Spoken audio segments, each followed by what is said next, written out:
Greetings and welcome to another edition of The Pedal Shift Project. The Pedal Shift Project is a series of conversations, thoughts, and experiments on bicycle travel adventures. From tips and tricks to ideas on how to ride your ride, let's shrink the world by bike. Show notes and more are available at pedalshift.net/338, and you can email the show at pedalshift@pedalshift.net or text me at 202-930-1109 and check Pedal Shift out on all the socials as well. Hello, everybody, and welcome to the 338th edition of the Pedal Shift Project.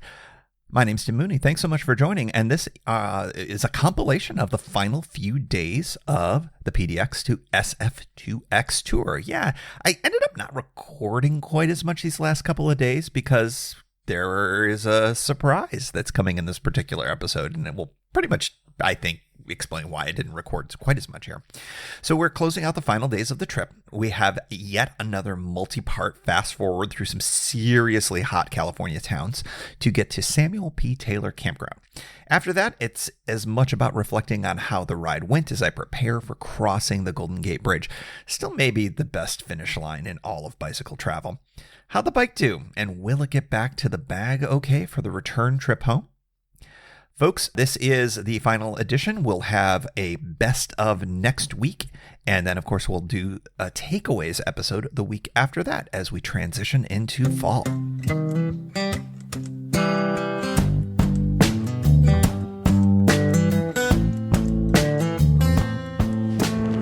Good morning. 6:15-ish a.m. from the Mendocino Transit Authority bus stop across from the Fort Bragg Feed and Pet next to the Denny's where I had a dinner last night.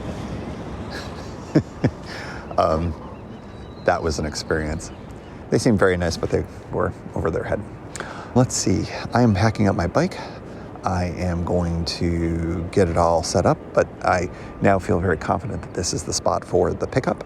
And yeah, once I'm on this bus, everything just works. Whether I make the connection in Santa Rosa or not, there's another bus that leaves an hour later. Whether I make the first connection and miss the third bus, there's another bus 2 hours later. So I am absolutely going to be able to make everything. So, sorry, 6:15, right? So if I miss the first connection, the second bus that leaves an hour later will still allow me time to grab the third connection. It would be the later bus. And in some ways, there's part of me that wants to do that.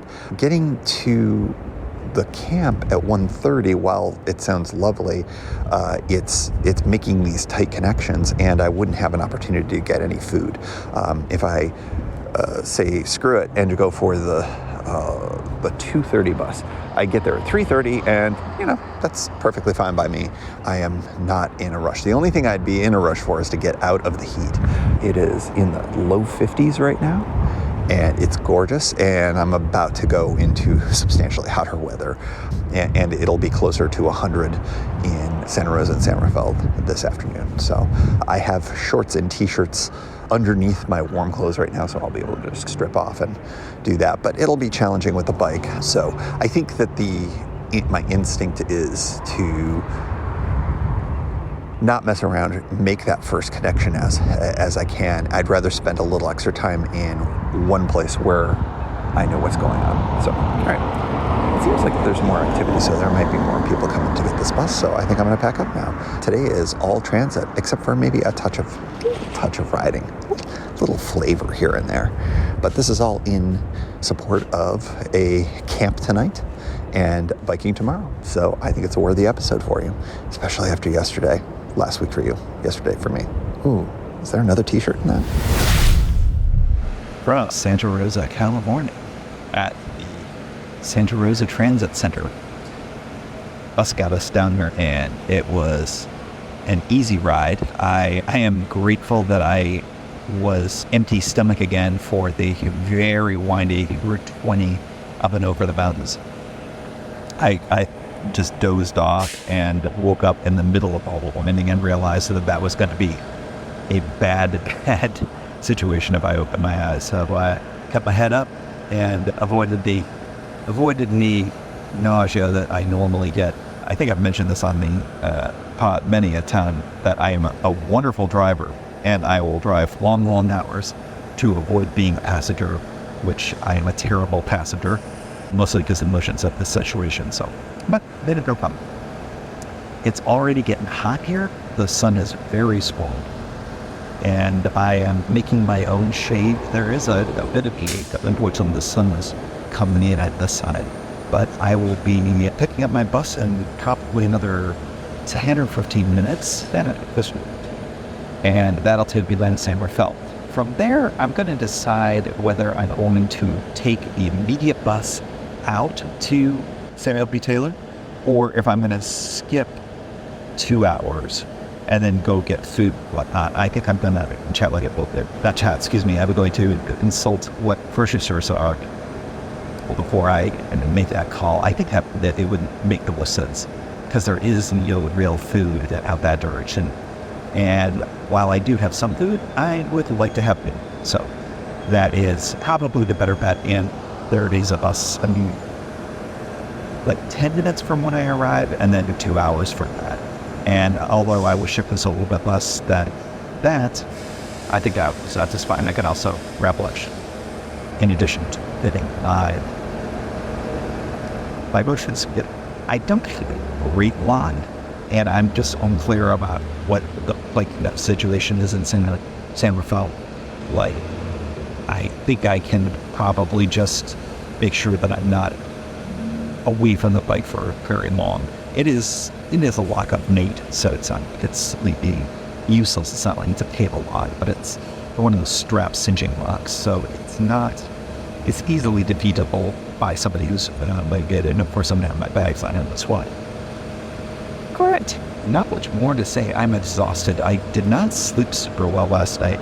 The next door neighbors were up and noisy, which was unfortunate, but that's all right. And of course I had to get up at 5:30. So that was my lack of sleep height, but I will maybe be able to take a nap when I get to camp. We'll have to sit. All right, where I go? From San Rafael, California. I am enjoying a lunch. Well, I enjoyed a lunch. I went to a Safeway, got lunch, then went to a bar and got up here. Just blowing a little bit of time. I decided I did not want to cycle in this. It's not bad. It's just that after yesterday, I really think that I need to listen to my body and give myself a very firm 0 day today. So it's not going to be without movement or exercise or whatever, but I certainly am just like finding my way around San Rafael by foot, and it's feeling good that I'm choosing that. The schedule for the rest of the hour is to go back to the Safeway and to get things for dinner, even though I'm very full right now and can't even think about eating, but I will. And grab something for dinner, something for a quick breakfast tomorrow, and then I will be heading into San Francisco, and I will figure all of that out from there. So yeah, it's a good way to spend a 0 or a Nero day. I mean, I suppose I will be hopping on the bike to get from the entrance of the park to the campground. So I guess we'll have to call it a Nero day. I cycled up here as well. I mean, we're talking a couple of miles tops. But after yesterday, where I still haven't figured it all out yet, but I think that it's probably close to 70 miles yesterday, just because there were some little extras involved. And unfortunately, just because my watch couldn't keep up with the tracking, I didn't come into it with 100% full charge, and it definitely conked out. I mean, that was a lot of data that it was trying to handle, and yeah, it just died on me. So I have a very incomplete sense of the actual mileage and the ups and downs, but it's going to be very easy to figure that out in post. Actually, you've already heard it, quite frankly. You already heard it last episode. I just don't know it this episode, because this is our weird multi-dimensional time traveling thing that we have going on with this podcast. All right, I'm gonna head into Safeway and get dinner figured out. from Samuel P. Taylor Hiker Biker Campsite, and it is packed. Looks like it's all empty tents. Yeah. Interesting. Must be a whole bunch of people who are out off on some other form of excitement. And today it is much cooler here in the shade, although it is still pretty warm. I think tonight it'll come down to a nice normal temperature for what I've been experiencing during all this time, so that'll be good. I am excited to get set up. It seems like there's going to be a bunch of people in camp, and special surprise, Mysterious James is joining. Now, will Mysterious James be on the podcast is a separate question altogether. I respect everything about his desire to not be on it. If he so chooses not to be on it, that is fine too. However, you never know. All right. So that's been some excitement. I didn't bring it up before because you just never know how things are going to go. You just never know how the bus situation could go. You never know how the weather could be. James is slogging through the heat to get here. He's used to San Francisco temperatures, and this is not that. But he is well on his way. So we will at least have a good chance to revisit, and then we will be biking together back to San Francisco together. So that'll be fun. And yeah. We're not at the end of the trip, but it feels like we're at the end of a phase of the trip. This is the beginning of a new phase where I actually get to hang out with James, which is fun. All right, let's get this tent up. Yeah, it is the end of the day. We are about to turn in. I had a great time chatting with James, and we are riding back to San Francisco tomorrow at a reasonable hour, nothing too crazy. Camp is absolutely packed right now with a bunch of mountain bikers, and they are way more energetic than James and I. Man, they went out twice. They went out, they ate dinner, then went out again. It was pretty wild. More power to them. They are probably going to stay up later than James and I. It is after sunset, and it's about time to pack it all in. James had a rough ride because of the heat, and we are going to try to beat that heading back to San Francisco. Once we hit the bridge, should be all right. So, a more chill day. Not a lot of biking, maybe a mile's worth, but a really necessary 0 day for me as I relaxed out of the very tough day yesterday for me, last week for you. Next week for you, the final ride, the ride into San Francisco. Not a terribly long ride, but a very picturesque and very fun ride, and you'll get to come along. Good morning for the final day of riding. Had a great night with James. We hung out, we did all of that, we talked, we woke up this morning, did some more of that, and we are all packed up and ready to roll. It is just before about 20 minutes of 9, so we should be out of here about 8:45. And I think we should beat the bulk of the heat. I cannot for the life of me find my bandanas anyplace. They're probably just deeply packed. I have so much sweaty, nasty clothing that never got laundered. So luckily I'll be able to do that in San Francisco. But yeah, today's itinerary is basically follow James back to his place. We will be going over the Golden Gate Bridge. It is a Sunday. It should be very crowded, but it should be nice, especially once we get to the bridge. We should hit bay influence temperatures, so that'll be all good. Not much else to say. I got rid of all of the remainder of my food packaging. Most of the food and snacks I've eaten, so I actually did pretty well. The one exception was the brick of Tillamook cheese that I bought literally on day one that never got opened, and I do not consider that is safe without refrigeration, so I had to bid adieu to that, but that's all right. I mean, it's not right. It's not good. I don't like to waste food, but at the same time, I'm not going to make myself sick to deal with that. Does that make sense? All right. Off we go, and we'll check in, of course, a couple of times along the way. It's about 30-ish miles, probably about 3.5 hours worth of riding, given some of the hills and some of the delays. All right, off we go. From Mill Valley, California, James and I took a quick break. James, do you want to at least say hi? Hello. James says hi. All right, we're about 19 miles in of about 30-ish, and the wind is blowing off the bay, and it's nice and cool, and our enemy, the sun, has gone behind clouds as it needs to. And so we're about to go through tourism hell, for the next several miles. I rotated my bell up so it's in working condition. Hold on. There you go. That's not that great, but maybe functional. And yeah, so we are on the road to getting back to San Francisco. I have nothing else to say, although I did eat a Kind bar and I drank a lot of water. That's about it. On the far side of Sausalito, on the Marin Headlands, and we are riding up it. Pretty soon, we'll be at the base of the Golden Gate. Beautiful day, got a bit of a headwind, but otherwise good. Seeing lots of tourist bikes and clueless riding, so we must be close. Well, battled some headwinds, as you can still hear, and I can see the Golden Gate, and it was awesome. And we still have a little bit of riding to go, but yay!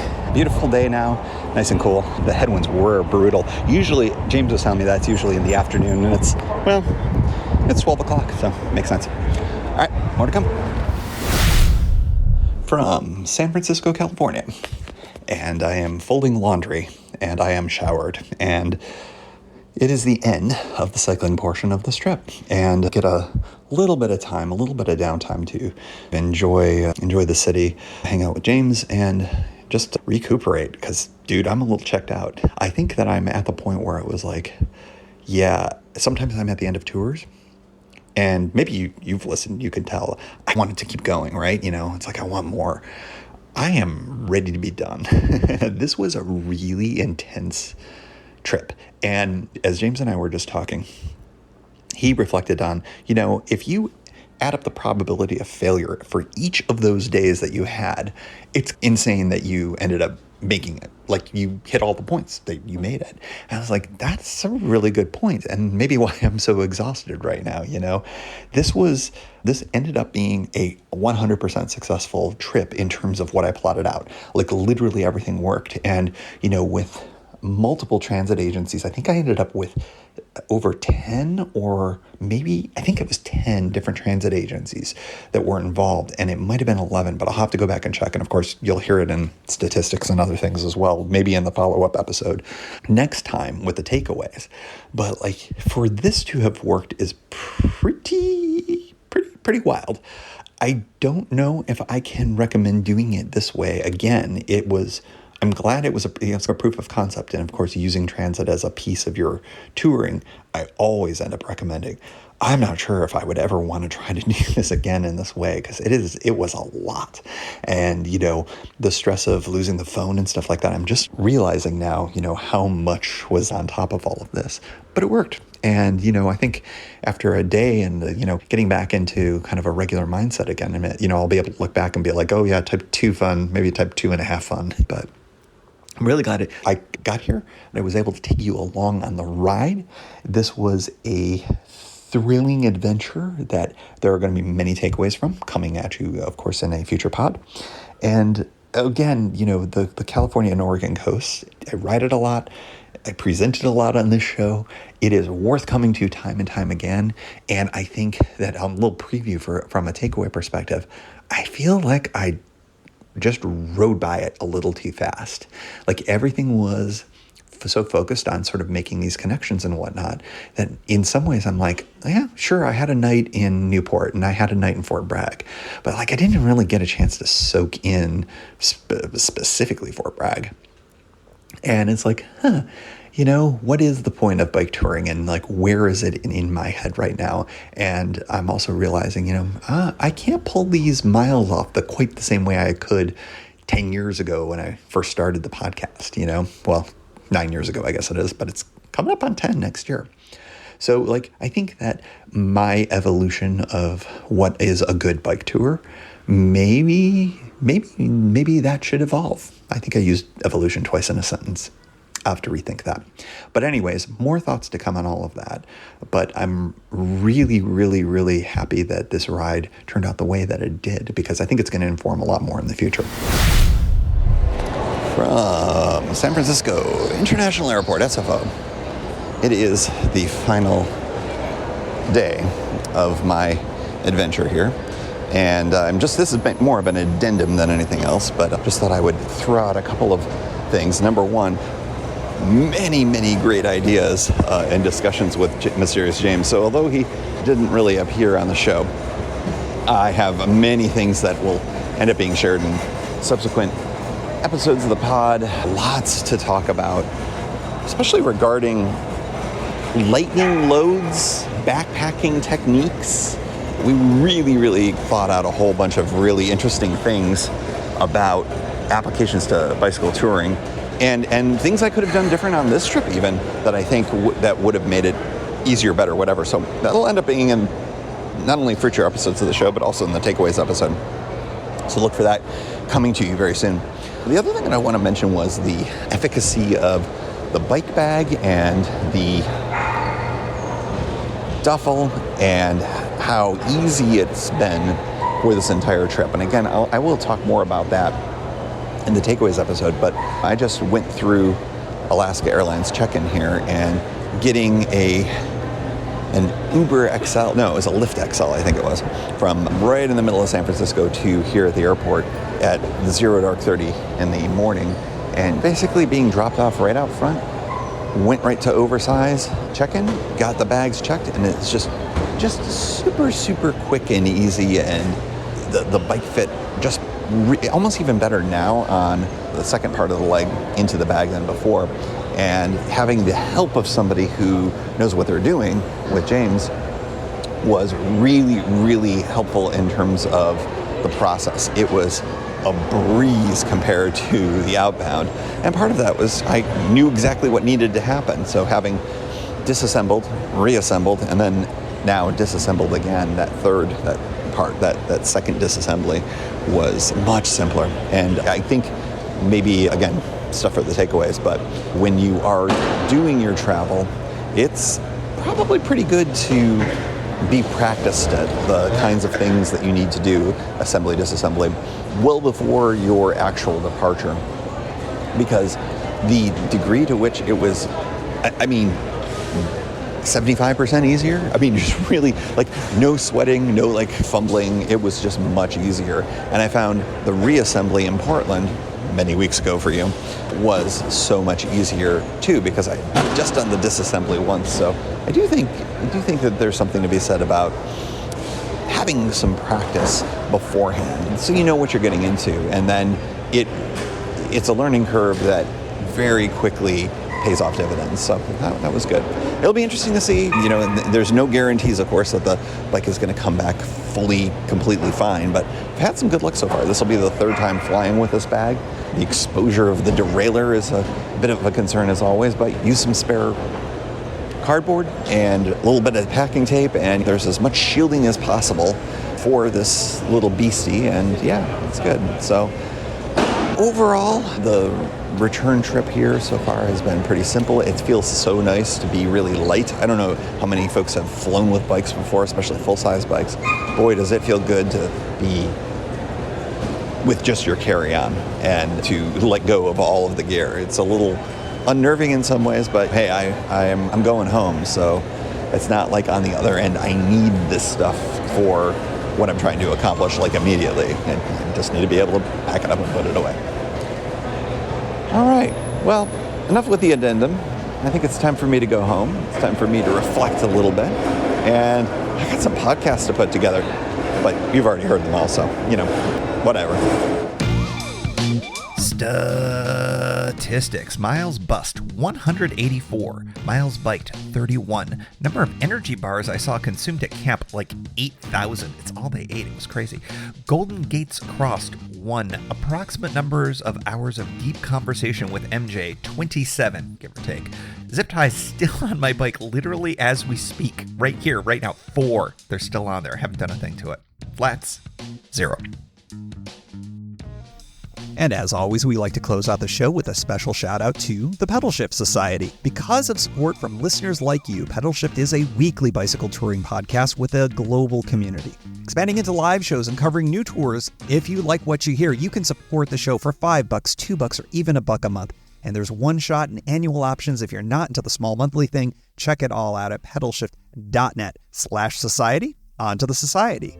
Kimberly Wilson, Caleb Jenkinson, Cameron Lean, Andrew McGregor, Michael Hart, Keith Nagel, Brock Didis, Thomas Skadow, Marco Lowe, Terrence Manson, Harry Telgadas, Chris Barron, Mark Van Ram, Brad Hipwell, Mr. T, Nathan Poulton, Stephen Dickerson, Vince LaGreco, Cody Florchinger, Tom Beninati, Greg Braithwaite, Sandy Pizzio, Jeff Muster, Seth Pollock, Joseph Quinn, Drew Porter, Byron Patterson, Joaquin Robber, Ray Jackson, Jeff Fry, Kenny Mikey, Lisa Hart, John Denkler, Steve Henkel, Miguel Quinones, Alejandro Aviles Reyes, Keith Spangler, Greg Towner, Jody Zeranin, Lucas Barwick, Michael Baker, Brian Bechtal, Reinhard Biggle, Greg Middlemiss, Connie Moore, William Gothman, Brian Benton, Joan Churchill, Mike Bender, Rick Weinberg, Billy Crafton, Gary Matushak, Greg Latoile Lopez, James Sloan, Jonathan Dillard, John Funk, Ronald Paroli, Dave Roll, Brian Hafner, Misha LeBlanc, Ari Messenger, David Grotke, Todd Grossbeck, Wally Estrella, Sue Reinert, John Lico, Stephen Granada, Philip Mueller, Robert Lackey, Dominic Carroll, Jackie McCullum, John Hickman, Carl Presseau, David Neves, Patty Louise, Terry Fitzgerald, Peter Steinmetz, Timothy Fitzpatrick, Michael Azuski, Hank O'Donnell, David Zanoni, David Weil, Matthew Sponseller, Chad Reno, Spartan Dale, Carolyn Ferguson, Peggy Littlefield, Lauren Allensmith, Eric Burns, Thomas Pearl, Darren McKibben, Richard Stewart, Dave Fletcher, Jack Smith, Luke Parkinson, Ryan Patterson, Cyrus Faravar, John Gardner, Sam Scruggs, Dwight Pintinger, Connie Bowder, Rob Merrifield, and thanks to all past and anonymous folks for helping make this show happen. Thank you for joining. You can find Pedal Shift at pedalshift.net for more great bicycle touring content. You can hear the Pedal Shift project through Apple Podcasts or your favorite podcast app. Opening music courtesy of Jason Kent off his self-titled album. The track is called America. Check out his band Sunfield's latest release, Mono Mono, wherever cool music is available.